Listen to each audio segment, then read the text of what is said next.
цээжилгээр бол энэ вебсайт айгуу тохиромжтой зөө. Ба байггүй яг үг бүрчлэн цээжилэг лекцэд ингээд оруулаад тэгээ командууд нь ер нь бол ингээд тэгэл зовлонгоол тавьчихж байгаа штэ.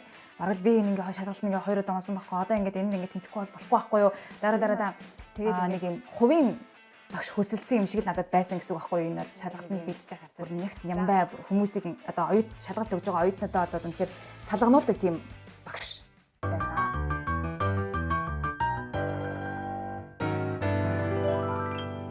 Сайн байцгаана уу. За чи миний телевиз суугтаа давтан морил шинэ бичлэгтэй давтан морил. За тэгэхээр энэ удаагийн бичлэгээр би та нартайгаа юуны талаар хуваалцахыг хүсэн бэ гэхээр хэцүү шалгалтыг хэрхэн давах вэ буюу би өөрийнхөө 2 удаа унаад 3 дахь дээр амжилттай тэнцсэн хуулийн шалгалтандаа хэрхэн бэлдсэн талаар одоо өөрийнхөө аргуудыг дээрэс нь ашигласан одоо хэрэгслүүдийг та нартайгаа энэ бичлэгээрээ хуваалцахыг хүслээ. За тэгээд бичлэгээ эхлэхээс өмнө миний энэ 2 удаа унаад 3 дахь дээр тэнцсэн хичээл маань юу ямар учиртай хичээл байсан бэ гэдгийг би товчхон тайлбарлая.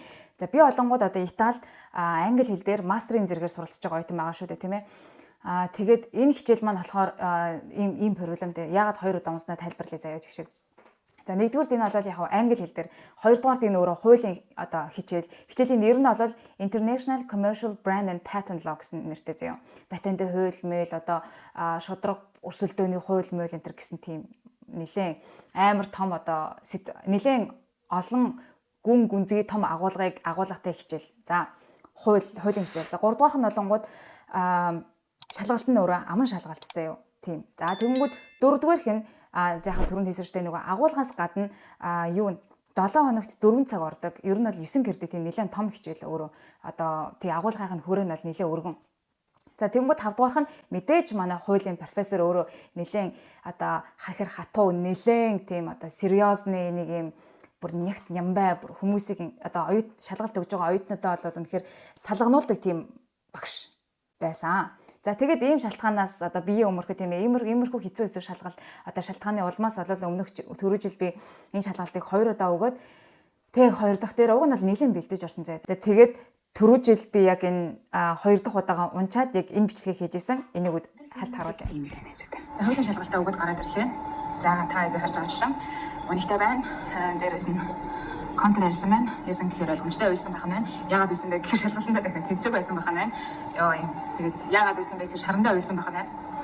За ямар шалгалт өгөөд ингээд ээлж хэмжээнүүд ингээд буу юм болоод байгаа гэдгийг тайлбарлая. Болохоор хуулийн 9 кредитийн аман шалгалт. За тэгэнгүүт хамгийн гол нь бас яг энэ шалгалтыг бид одоо давж өгж сургуулаа төгсөх ёстой учраас зайлшгүй одоо судлах ёстой хичээл учраас ингээд энэ хичээлийг бол давхаас өөр арга байхгүй байсан.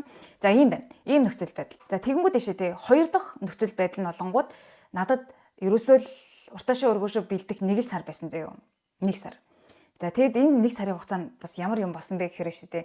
Хамгийн инээдтэй нь одоо би ингээд одоо сая шалгалтуудаа бүгднийг дуусаад одоо ингээд төгсгөд ерөнхийдөө 2хан алхам дутуу байгаа. Дадлага болон би одоо дипломын ажлаа бичих дутуу. Тэгэхээр бүх хичээлүүдээ судлаа шалгалтуудаа дуусгасан гэсэн үг байхгүй юу? За тэгээд яг ингэж дуусгахын тулд бол надад 1 сарын хугацаа байсан. Дээрээс нь одоо би ингээд найз залуутайгаа өөр улс руу ингээд нүүж байгаа. Тэгээд ер нь бол би аль хэдийн нүүцэн заяа. Тэгээд хаашаа вэ энэ тэрэг гэдгийг би дараагийн бичлэгүүдээр ингээд та харуулаад явъя. Тэнгүүд дэшээ хамгийн инээдтэй ингэсэн би одоо 6 сарын 7-нд би шалгалтаа одоо өгсөн заяа. Тэнгүүд 5 сарын 1-ээс эхлээд би ингээд бэлдсэн. Тэнгүүсээ энэ шалгалтаа бэлдэж явах 1 сарын хугацаанд дундуур нь бит хоёр хамаг юм баглал тэгээд яг нүүн гэдэг процесс ч өөрөө нэлээд том ажил тийм ээ цаг хугацаа шаардлагаддаг. Тэгээд тэр орондоо очоод тэгээд өдөр болгон ингээд бит хоёр 7 хоног гадар байр хайж явсан. Одоо түрээслэх байраа. Тэгээд өдөржин байраа хайгаа явж байгаа. За finally нэг байраа олоод тэгээд тэрийгээ бас ингээд хөөрхөн одоо жоохон төвхнөөд тэ ойр зүрийн юмнууд худалдаж аваад одоо хайруулын таваг энэ 0-ын цагсаас өсвөлөл юмнуудаа худалдаж авна гэдэг бас өөрөө тодорхой хэмжээний цаг хугацаа болон энерги шаардлагатай ажил. За тэгээд ингээд нөгөө орондоо очоод тэгээ би буцаж ирээд надад яг 10 хоногийн хугацаанд заяа надад яг 4 шалгалтыг дуусгах тийм маш том даалгавар байсан. Тэгээ 4 шалгалтаа дуусчаад би ингээд буцаад одоо нөгөө орон руугаа явах гэж байгаа байхгүй юу? Ер нь бол за нэг тийм нөхцөл байдал донд одоо энэ хүү шалгалтыг бэлдээд даваад гарсан хүн байгаамаа. За тийм учраас бас ингээд та нартайгаа айгүй тийм юм бачим юм нөхцөл байдал дунд хэрхэн би бэлдэж шалгалтаа давсан бэ гэдэг талаараа одоо ингээд энэ бичлэгээр ярих гэдэг байгаа шүү. За тэгэхээр ишээ би ер нь бол үндсэн 2 үе шатын дагуу бол шалгалтандаа бэлдсэн. Нэгдүгээрх нь бол өөрийн гисэн нөөтөө буюу тэмдэглэлээ бэлдэх. Энийг бол одоо номноос хичээлээ хийж гин үү эсвэл лекцүүдээсээ хийж гин үү тийм ээ. Энэ бол одоо их сурвалж нь бол яг интернетээс ч юм аль нь гэж болно. Хамгийн гол нь яг өөрийн гисэн одоо нөгөө тэмдэглэлийг бол хийж авах хэрэгтэй. Аль болох богинохон, аль болох ойлгомжтой энгийн үгээр тэгээд дээрэс нь одоо аман шалгалт бол бүр ялангуяа одоо speaking language буюу нэг юм ярианы хэлээр ингээд бэлтвэл илүү амар байдаг. За тэгээд би бол ингээд нөөтө бэлдэж авсан. За энэнд бол ишээдээ ерөөсөө хамгийн гол миний надад тусалсан зүйл бол ChatGPT. За одоо 2024 онд бол ChatGPT-г арай сонсож амжаагүй хүмүүс бол харьцангуй цөөхөн байх гэж найдаж байна. Яагаад тэгэхээр ChatGPT бол үнэхээр бүр солиотой хурдаар бол ингэж сайжирж байгаа ийм одоо AI байгаа. Artificial Intelligence тийм ээ хэмэл оюухан юм уу. За тэгмүүд би ChatGPT-г яаж ашигласан бэ гэхээр за би энд одоо бичлэг оруулчихъя. За тийм болохоор бичлэгэндээ ингээд зориулж жоохон зай гаргаад. За энэ ингээд бичлэг оруулчих заяа.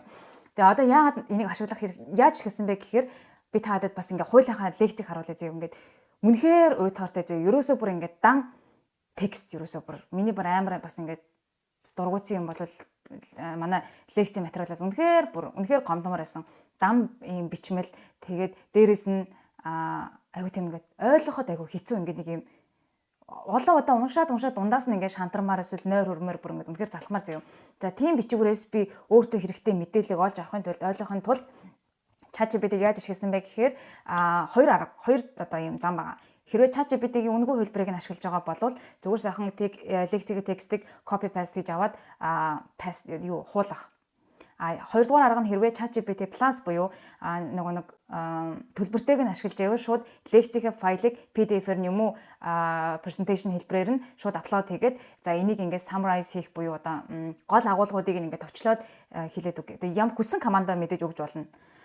За би олонгод яаж ашигласан бэ гэхээр би яг өмнө нь бол би ChatGPT-гийн үнэгүй хөлбөрийг нь ашиглаж байсан. Тэгээд одоо энэ төлбөртэй хөлбөрийг нь ашиглаж байсан болохоор ерөөсөө за хуулийнхаа шалгалтандаа бэлдэж явах үедээ ChatGPT-гийн тусалцаа надад хэрэгтэй гэдгийг мэдчихсэн болохоор би яг 20 еврогоор бол сарын 1 сар бол ингээд эрхээ сонгосон. Тэгээд би яг PDF-ээр нь юунуудаа лекцүүдээ ингээд оруулаад тэгээд командууд нь ер нь бол ингээд тэгэл зовлонгоол тавьчихж байгаа штэ.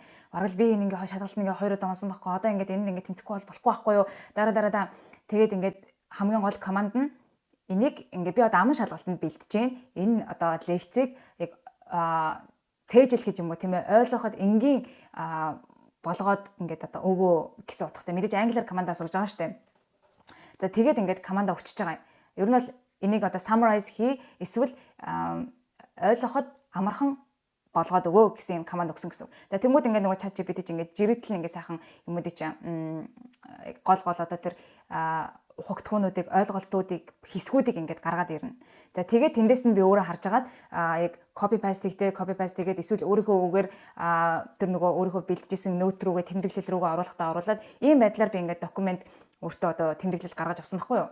За тэгмүүд хоёрдугаар юу нэ штэ тийм үе шат нь болохоор би нөтөө бичиж авсныхаа дараа одоо нөтөө бэлдэж авсныхаа дараа би тэр нөтөө одоо өөртөө оруулах гэж хичээсэн. Яа тэр нь одоо өөрийн болох гэж хичээсэн гэх юм бэ. Тэр нь юу гэсэн үг вэ гэхээр би чи аман шалгалт учраас дотроо ойлгоцсон байх бол нэг асуудал тийм ээ. Амаараа бүгднийг ингээд илэрхийлэх чадамжтай байна гэдэг бол дахиад тусдаа дараагийн асуудал. Тэгэхээр би яасан бэ гэхээр тэр бэлдсэн нөтөөсөө бүгднийг ер нь бол цээжлэхийг нь цээжлээд амаараа ингэж нөгөө ярих тал дээрээ бэлдсэн гэсэн үг байхгүй юу. За энэ олонгууд миний хувьд бол хамгийн хэцүү парт нэсэн. Яагаад тэгэхээр яг нөгөө нөтөө бэлдэж явах явцдаа өөрийнхөө нөгөө тэмдэглэлийг хийж явах явцдаа бол бүх юм ойлгочихж байгаа штэ.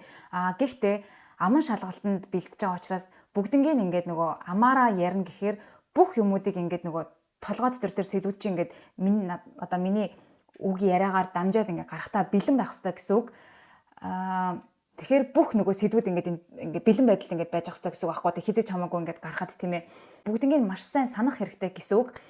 За тэгэнгүүт би энэ дээр болонгууд 3 одоо түүл ашигласан зөө. За миний нэг хамгийн ихний туршиж үзсэн юм юу вэ гэхээр Speechify гэдэг юм аппликейшн зөө. Энэ одоо аппликейшн байгаа вебсайт байгаа. За одоо би энэ бас ингээд харуулчих. Энэ яасан бэ гэхээр би нэг бас нөтө бэлдэж байхдаа ашиглаж исэн. Яг ингээд өдөртөө Одоо жишээлбэл нэг лекцийн агуулга ингээд одоо судалчлаа гэж бодоход би ингээд хоол хийж явахдаа эсвэл орой унтахдаа ч юм уу тийм ээ ямар нэгэн одоо хичээл компьютер дээрээ суугаагүй хичээлээ хийгээгүй үедээ тэрийг ингээд нөгөө дээр Speechify гэдэг юм юу байхгүй юу бичвэрийг ингээд юм хоолоогоор юм уншдаг юм юу байхгүй юу вебсайт болон аппликейшн. Тэгэхээр би яасан бэ гэхээр за одоо би ингээд зүгээр харуулж таа. Try to control by cheating in law against firms compete with each other by improving the qualities of their products, services, production process and or by lowering prices. Тэгээ энийг бол би яг одоо нөгөө итгэхгүй сонсгол гэдэг үл тийм ээ non active listening гэхээр одоо телевизэр шиг тийм ээ ингээд явж л яадаг тэгээ ингээд дараа нь ингээд бид нар ингээд телевиз дээр одоо нэг тэр кино минь үзээгүй хэрнээ дараа нь ингээд бодохоор ингээд тэр кинон дээр гарсан юмнуудыг юу басныг ингээд мэдсэн байж байдаг ч тэр болохоор ингээд энэ 70 тохомс бид нар ингээд анхаарлаа хандуулаагүй ч гэсэн ингээд цаанаа ингээд сонсож байгаа учраас тодорхой хэмжээний мэдээлэл ингээд бид нар ингээд одоо чихээр дамжаад ингээд биднэрт ингээд орж иноо гэсэн л үгэл байгаа юм л да. За тиймэрхүү зорилгоор би ер нь бол юм non active listening хийх гэж хичээсэн. Тэгээ унтаж мундахтаа хүртэл ингээд одоо хөгжимшгэл оройдоо тавьж унтдаг байлаа л да. За энэ олонгод бас яг жоохон надад тусалсан болов гэж бодож байна. Гэхдээ яг тэдэн хувь надад тусалсан гэдэг тийм бодит тийм тоо баримтал алга яг нэг амар туслаагүй гэхдээ бас тодорхой хэмжээний нэмэр босон болов гэж бодож байна. За энийг бол ингээд турших хэрэгтэй. Тэгээд энэ Speechify дээр бол хамгийн гол нь эрэгтэй эмэгтэй янз бүрийн хоолой тэгээд акцентаар нь бас ингээд Австрали акцент, British accent гэдэг ингээд явдаг болохоор өссөн хоолоогоор тохируулаад уншуулах нь айгүй боломжтой давуу талтай. За хоёрдугаарх нь олонгод ерөөсөө нэг л болохгүй болохоор дахиад юм хайж үзвэ одоо цээжлэх тал дээр. Тэнгүүд болохоор энэ бас аппликейшн байсан, вебсайттай байсан Memorize by Heart гэдэг нэртэй юм сүртэй юм вебсайт заяа. Тэгээ энэ яадаг вэ гэхээр за би одоо энэ харуулъя. За тэгэд энэ одоо вебсайтыг болон аппликейшнийг би нэг 2 өдөр ашигласан заяа. Гэхдээ энэ надад миний хувьд бол бас нэг амар үр дүнтэй байсан гэвэл үгүй гэж санагдсан. Гэхдээ би одоо ингээд энийг та хэдтэй хэлж байгаа нь энэ бол магадгүй нэг юм одоо 10 жилийн хүүхдээ шүлэг цээжлэх хэрэгтэй байт юм уу? Одоо юу гэдэг яг юм нэг бүр үг өсөггүй нэг бүрчлэн цээжлэх шаардлагатай зарим юмнууд дээ шүү дээ. Одоо магадгүй нэг хуулийн яг жинхэнэ хуулиар сурдаг хүүхдүүд байлаа гэхэд тэдэд тэгж заасан байдаг гэдэг одоо юм хуулийн заалтыг хэрвээ цээжлэхээр бол энэ вебсайт айгүй тохиромжтой зөө. Ба байггүй яг үг бүрчлэн цээжлэх тохиромжтой. Шүлэг мүлэг цээжлэхэд бас тохиромжтой юм. Миний хувьд олонгууд би чинь яг тийм арайч тийм бүр модон цээжлэх тийм модон байдлаар цээжлэх шаардлага байгаагүй учраас жоохон 2 хоногийн дараа за би ер нь өөр аргаар үзсэн дээр мэн гэж бодсон юм. За ийм. За тэгмүүд 3 дугаарх нь болонгод байна шүү дээ. Дахиад бидний нөгөө нэг ChatGPT. За энэ ChatGPT дээр би нэг юм хэлмээр байна. Энэ болонгод би энэ дээр за мэдээж одоо нөгөө хиймэл оюун ухаан тийм ээ хүн төрөлхтөнд одоо аюултай хитрхи одоо artificial intelligence буюу хиймэл оюун ухаан найдаад ах юм бол бид нар өөрөө сэтгэхэ болондаа гэдэг юм ойлголтуудыг бол окей ойлгомжтой тэрийг бол би мэдж байгаа.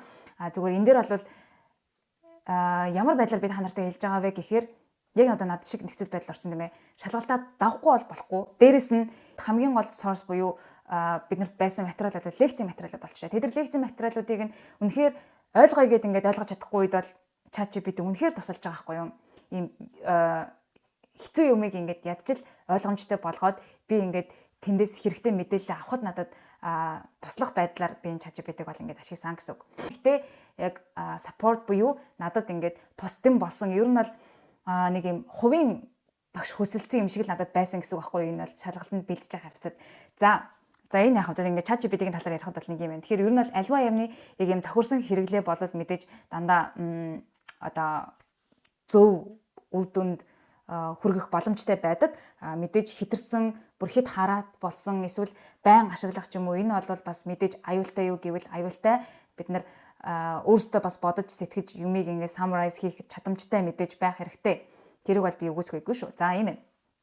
Тэгмэд 3 дугаарх нь би ChatGPT-г нөгөө нэг цээжлэгтэй ашигласан хамгийн сүүлийн бөгөөд миний хамгийн надад тус басан арга байсан. Яаж ашигласан бэ гэхээр шидэ би нэг зүйлийг ойлгосон нь аман шалгалтанд бэлдэж байгаа болол заавал амаараа ярих л ёстой. Ярьж ижил яг толгойдоо оруулна уу, өөрийн болгоно уу гэхээс биш аман шалгалтанд уншаад нэг тийм амжилт олохгүй.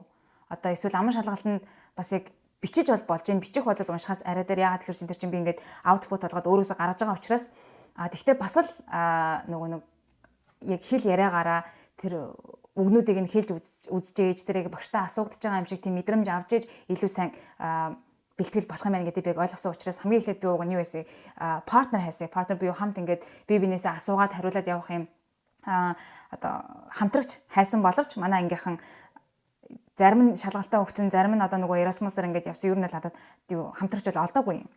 За тэгэнгүүт хамтрагч хударчингууд би яасан бэ гэхээр ерөөсөө тэгээд за сүүлийн арга нь окей ChatGPT-гээр ерөөсөө ингээ гэж утсан. Өмнө нь бэлдсэн байсан нөгөө тэмдэглэлээ шүү дээ өөрийнхөө нөөд тэргээ апплод хийгээд тэгээд ChatGPT-д миний өгсөн команд юу байсан бэ гэхээр одоо тэгэл нөгөө бас юм ярьж байгаа штэ ингээд энэ шалгалтанд ингээд тэнцэхстой амар шалгалт дараа тэгэнгүүт миний энэ юун дээр энэ тэмдэглэл дээрээс үндэслээд надад ингээд асуултууд зохиож өгөө гэд. Тэгээд миний хариултыг бас ингээд дүгнээд үнэлээд хэрвээ болж ивэл үргэлжлүүлээ дараагийнхаа сэдв рүү ороод явъя. Хэрвээ болохгүй байвал би тэр асуултын хариултыг хангалттай сайн болтол нь ингээд дахин бэлдээд явъя гэсэн утгатай юм команд өгж байгаа юм.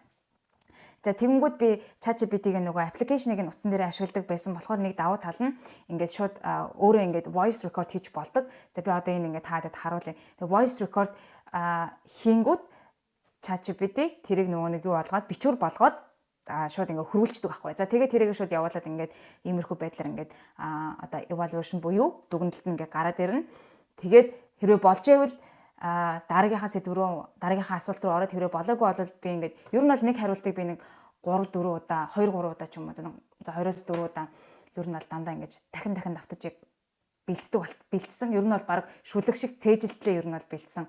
Яагаад гэхээр яг тэгж нөгөө нэг өөрийн болгож орохгүй бол яг аман шалгалтын дээр багшийн царайг харахаар бүр сандраад байдаг байхгүй амар ядаргаатай тэр чиг нэг юм амар эвгүй штэ. Тэгээ манай багш бүр үнэхээр бүр амар serious нэ. За тэрийг бол тэгээд таадад аль хэдийн ярьсан болохоор. За тийм байна. Тэгэнгүүт энэ арга бол надад бүр хамгийн их тусалсан арга бөгөөд хамгийн үр дүнтэй байсан арга. За гэхдээ энийг бол яшээд эхлээд бүх сэдвээ ер нь бол судлаад ингээд нэг юм хантай болцсон хойноо ингэж одоо цээжлэх юм арга руу орохгүй бол нөгөө яг анханасаа ойлгоогүй одоо ерөнхий зургаар нь ингээд юмаа ойлгоогүй ерөнхий сэдвүүдээ ингээд нэг юм одоо толгойдоо оруулаагүй байж шууд ингээд жижигхэн деталаас нь эхлээд цээжлээд явна гэвэл угаасаа жоохон хэцүүлтэй. Яг юу нь аль категорид ороод юу нь юуныхаа одоо бүлэгт хамарж байгаа нэг тэр гэснийг нь одоо ойлгохгүйгээр шууд жижиг деталь руу нь ороод тэрийг цээжлэл явна гэвэл жоохон хэцүү байх гэж бодож байна. За тэгэнгүүт энэ сүүлийн арга болох ChatGPT-г яг speaking partner буюу өөрийнхөө ярианы одоо хамтрагч байдлаар ингэж ашигласан маань бол хамгийн зөв бөгөөд хамгийн үр дүнтэй арга байсан. Энийг бол би ёстой аль шалгалтанд бэлдэж байгаа аманч бай, одоо бичгийн ч бай, бүр IELTS-ийн шалгалтч бай тийм ээ бэлдэж байгаа бүх хүмүүст ингэж зөвлөж гин. Энэ бол яг тохирсон хамтрагчаа олоод тэгээд тэрнтэйгээ цагаа тохироод ингээд нэг юм байнга ингээд committed буюу одоо ингээд нөгөө хоорондоо тохирсон юм а зөрчгүйгээр ингэж бэлдэнэ гэдэг бол жоохон ингээд хэцүү шттэ. Тэгээд бас би нэгэ жоохон уруу татах хандлагатай те. Тэгэнгүүт яг ингээд юм ChatGPT-г юм одоо ярианы хамтрагч болгож ашиглах бол үнэхээр зөв арга байсан. Энийг заавал туршиж үзээрэй гэж хэлмээр байна. ChatGPT-гийн бас нэг юм нэшээ те юу гэж болдог тэр хариултаа өөр нь уншуулж болдог. Бас нэг юм дөрвөн мөрөн хоолойны сонголттой чөлөөтэй байдаг. Тэгээд миний хувьд бол ерөөсөө сонсоод өөрөө уншаад тэрийгэ буцааж ингэж ярих ийм цикл бол ер нь хамгийн зөв санагдсан. Яг нүдэрээ хараад чихээрээ сонсоод өөрөө амаараа ингэж юм ярина гэдэг бол юм зөв цикл юм шиг санагдсан. За тэгээд энэ бүхний эцэст би шалгалтандаа бол тэнцсэн. Ер нь бол миний зорилго зүгээр шалгалтандаа тэнцгэл байсан заяа. Тэгсэн чи яг хуу 30-аас бол би 20 авсан. 18-аар тэнцдэг байхгүй юу? Ер нь бол энд хамгийн максимум хамгийн одоо өндөр оноо нь бол 30. Тэгтээ 18-аар 18 авсан бол тэнцдэг. Тэгэнгүүт би болонгод 20 авсан. 20 бол ер нь надад хангалттай. Тэгээ шалгалтынхаа дөнгө яхав баталгаажуулаад энд ингээд оруулчихъя. За тэгээд ингээд ашиггүй нэг юм хамгийн хэцүү хууль энэ шалгалтанд бүр ингээд баахан хүмүүс санаа зовсон зэрэг ингээд шалгалтаа дууссан чи манай найз залууг ээж над руу залгаад шалгалтаа яасан давсан гэж бүр асуугаал. Манай гэрийнхээ асуугаал бүр амар сүртэй юм болсон. Нийтдээ хүмүүсийг тэгж санаа зовтол бас л нэлээ стресс юм шиг байлаа юм. За тэг ямар ч гэсэн ингээд шалгалтаа давсандаа бол үнэхээр баяртай байна. Энэ шалгалтанд би ингэж бэлтгэхэд нэр үнэхээр IELTS-ийн шалгалтанд бэлдсэнээсээ ч бараг илүү санаа зовж ингэж стресссэн заяа. За энэ тэгээ бас бусад шалгалтаа бэлтгэхдээ ч гэсэн би яг түрүүний өмнө хийсэн ChatGPT-г ашиглах энэ аргуудаараа бол би бэлдсэн. Ялгаан зүгээр цээжлэх процессыг л арай бага л хийсэн болохоос яг тэгэхээр аман бол биш байсан учраас за нэг иймэрхүү байна. Тэгээд яхав нэг юм хэлэхэд нэрэ би одоо энэ ChatGPT-г ашиглахдаа дандаа англи хэл дээр ер нь ашигладагч гэсэн одоо үнэгүй хэлбэрийг нь би яг сайн мэдэхгүй байна. Гэхдээ би ингээд тушаад үзээд харуулъя. Яг нэг авууштай зүйл нь ChatGPT-гийн энэ сүүлийн хувилбар нь бол монгол хэлээр үнэхээр сайн тасархаа орчуулдаг болсон байлээ шүү. Тэгэхээр заавал одоо англи хэл дээр гэхгүй за мэдээж одоо англи хэл дээр болж байгаатай адилхан одоо түгээмэл хэлүүд нь шүү дээ тий. Франц, Герман одоо өөр юу байдгийг Орос, Хятад, Солонгос, Япон гэх мэтчлэн мэдээж бусад хэлээр бол яг адилхан ChatGPT бол маш сайн орчуулга хийж байгаа. Харин бүр сүүлд бол намаа шалгалт монгол хэлээр бол үнэхээр тасархаа орчуулдаг болсон байлээ шүү. Тэгэхээр яг монгол хэлээр ч гэсэн магадгүй шалгалтандаа бэлдэх ч юм уу ямар нэгэн тийм хэцүү тийм таск биелүүлэхээр бол ChatGPT-г бас оролдоод тушаад үзээрэй. Нэлээд бүр үнэхээр амжигтай хурдцтайгаар хөгжиж байгаа юм хэмэл оюун ухаан байгаа. За тэгээд энэ бичлэгийг маань энэ хүртэл үзсэн та нарт маш их баярлалаа. Тэгээд энэ бичлэгийг үзсэн та нарыг шалгалтын бурхан тэнгэр одоо хэн бидгийг шалгалтын бурхан тэнгэр ивэх болтугай. Тэгээд ChatGPT одоо ChatGPT хүмүүс зөв ч гэж бодож болно, буруу ч гэж бодож болно. Тэгээд ямар ч байсан anyways яг зөвөр ухаалгаар хэмжээг нь тааруулаад ашиглах юм бол үнэхээр бидний ажлыг хөнгөвчлөх, амьдралыг хөнгөвчлөх юм боломжтой юм юу байгаа шүү. Зүйл байгаа учраас туршаад үзээрэй гэж хэлмээр байна.